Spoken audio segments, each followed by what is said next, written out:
Last video, we met Joyce, 70 years old, lives alone, gets £139 a week from pension credit. Most people in her exact position never claim a penny of it. But here's what I didn't tell you. On top of that £139, and on top of her state pension, Joyce gets another £114 and 60 pence a week, nearly £6,000 a year, from a completely separate benefit. It's called Attendance Allowance. It ignores your savings completely. It's not taxed. It doesn't reduce a single penny of your other money. And the DWP estimates that around 1 million people in the UK are eligible for it right now and have never claimed it. The reason most of them won't? It's not what you think. Stay with me, because two things decide whether you get this money or not. The first is the rule almost everyone gets wrong about what counts as needing help. And once you understand it, you'll spot people in your own life who qualify and don't realize it. The second is what I call the form trap, a single mistake on the application that causes more wrongly refused claims than anything else. If you or someone you love fills the form in the wrong way, you can be denied money you're plainly entitled to. I'll show you exactly how to avoid it. But first, the basics. Attendance allowance is a tax-free weekly payment from the DWP. It's for people over state pension age who need help looking after themselves because of a physical or mental health condition. For the 2026 to 2027 tax year, it pays one of two weekly rates. The lower rate is £76 and 70 pence a week. That's just under £4,000 a year. The higher rate is £114.60 a week, just under £6,000 a year. And here's the part I need you to really hear, because it's where most people switch off and walk away from this money. Attendance allowance is not means-tested. What does that mean in plain English? Your savings don't matter. Your income doesn't matter. Your private pension doesn't matter. Whether you own your home doesn't matter. There is no upper savings limit. There is no income cutoff. It is completely and entirely unaffected by what you have in the bank or what you earn. You could have £50,000 in savings. You could own your home outright. You could have a decent private pension on top of your state pension, and you'd still get the full £114.60 a week, tax-free, on top of everything else. That alone makes attendance allowance unlike almost any other benefit in the system. And it's the single biggest reason people don't bother applying. They've spent their whole life being told they have too much for any kind of help. So they quietly assume this isn't for them either. It almost certainly is. Right. That wrong belief I promised you. The rule that everyone gets wrong about what counts as needing help. It is this: attendance allowance is not about the help you are getting. It's about the help you need. Read that sentence twice in your head, because it changes everything. If you live alone, struggle to wash yourself properly, have to lean on the wall to get dressed, sometimes forget your medication, can't safely make a hot drink without spilling it, you qualify. Even if there's nobody helping you with any of that. You do not need a carer. You do not need a family member doing it for you. You do not need to already be receiving help. The test is just whether you need it. People hear attendance allowance and picture someone bedbound with round-the-clock nursing. That's not what this benefit is for. It is for ordinary older people whose ordinary lives have become harder than they should be. Think about your own life. Or your parents.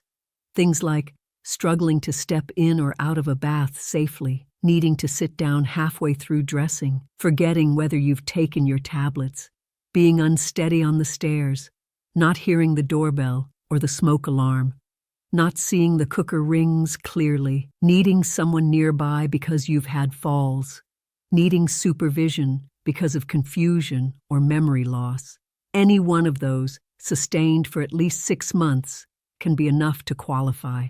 And while we're knocking down myths, let me clear 4 more quickly. because one of them might be the one stopping you.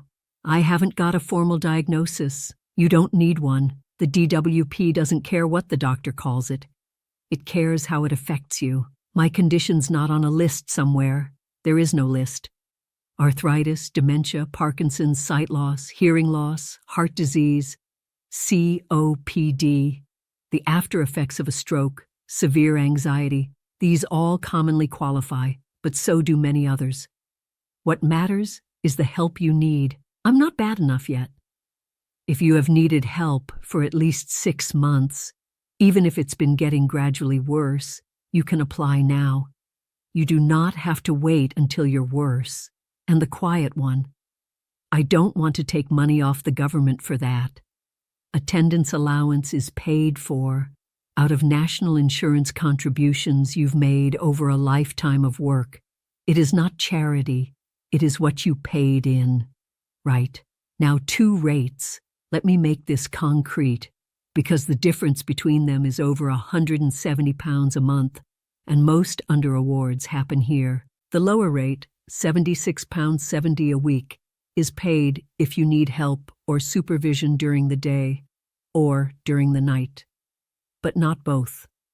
The higher rate, £114.60 a week, is paid if you need help during the day and at night. Both. That difference, day only versus day and night, is the single biggest factor in how much you get. And it's why so many people get under-awarded. They apply, get put on the lower rate, and don't realize they should have been on the higher rate the whole time. The night need is the part people forget to mention. There's also a fast-track route for anyone who's been told they have 12 months or less to live, what's called the special rules. Those claims go through much faster, and the higher rate is awarded automatically. If that applies to you or someone you love, ask the helpline about the special rules. Now, let me make all of this real. With Joyce, the example used in the government's own published guidance, we know Joyce qualifies for the higher rate of attendance allowance, £114.60 a week, just under £6,000 a year. The guidance doesn't specify what condition Joyce has because, as we said, that isn't the point. What matters is that she needs help during the day, and she also needs help or supervision during the night. The condition could be the aftermath of a stroke. It could be arthritis. It could be early dementia. It could be something that doesn't even have a name on her medical notes yet. Just a series of difficulties that have built up over the last couple of years. Whatever it is, the picture is this.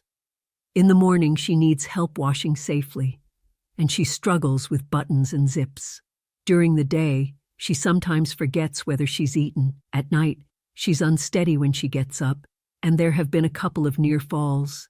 Day needs, night needs, higher rate, £6,000 a year, tax-free, on top of her state pension, on top of her pension credit, hers to spend on whatever helps her live independently, taxis to appointments, a cleaner, ready meals, a personal alarm. The DWP doesn't tell you what to spend it on.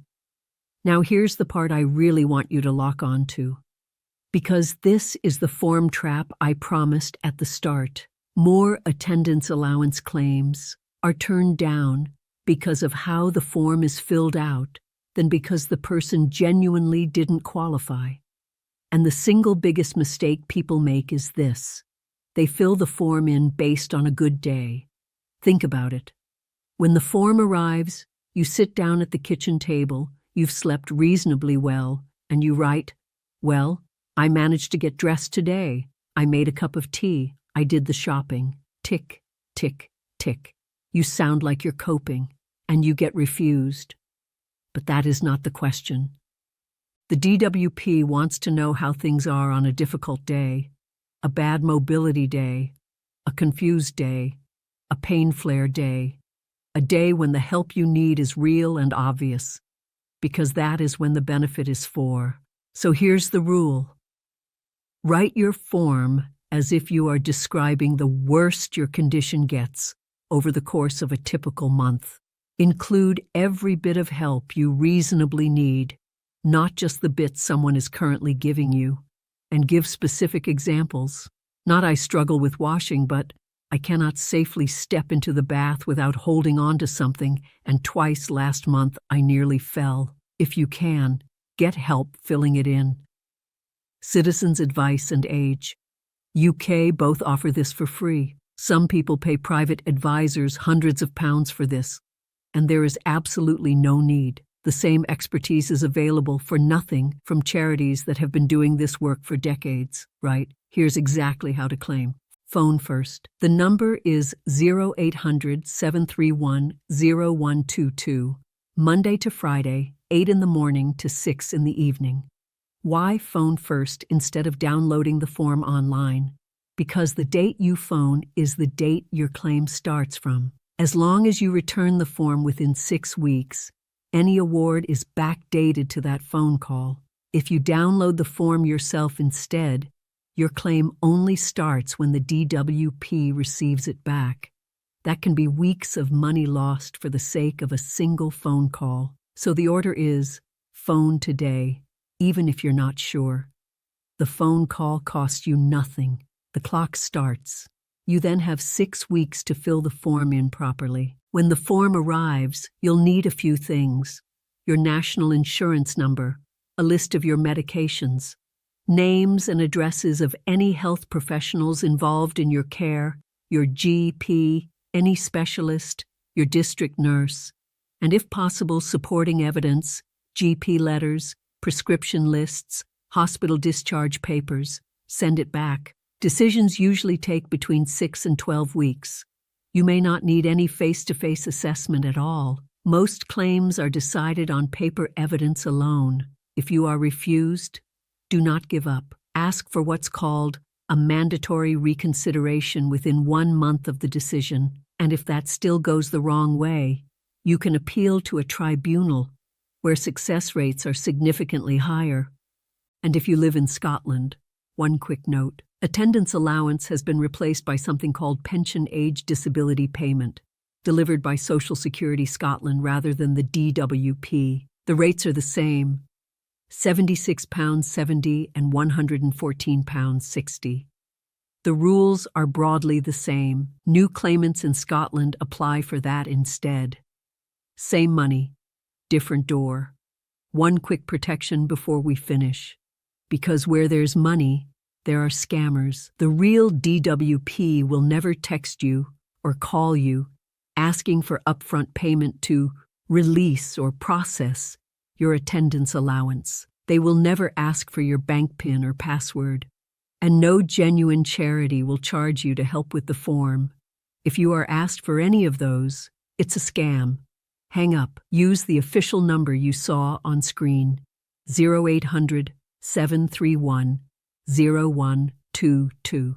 So, 2 things to do today. First, if there's any chance the help you need test applies to you or to a parent or to a neighbor you've watched struggle quietly, make the phone call. Today. Worst case, the form arrives, you fill it in honestly, and you get refused. You've lost an hour.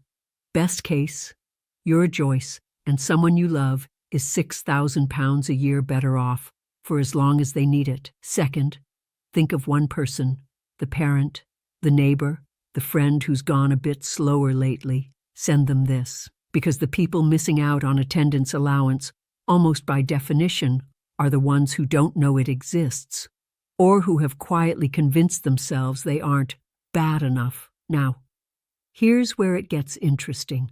The moment someone is awarded attendance allowance, something else can quietly click into place. Anyone providing them with 35 hours a week or more of care, usually a family member, often a son or daughter, can qualify for a separate weekly payment of their own. It's worth around £80 a week.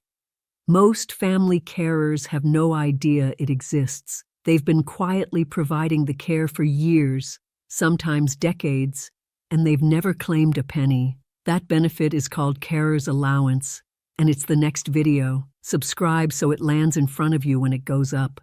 Because every April these rules change, and the people who stay informed are the ones who don't get left behind. This channel is for general information only. We are not affiliated with the DWP, HMRC, or any government body, and nothing here is personal financial advice. All figures are 2026 to 2027 rates and can change. So always confirm your own situation at gov.uk or with a free advisor such as Citizens Advice or Age UK.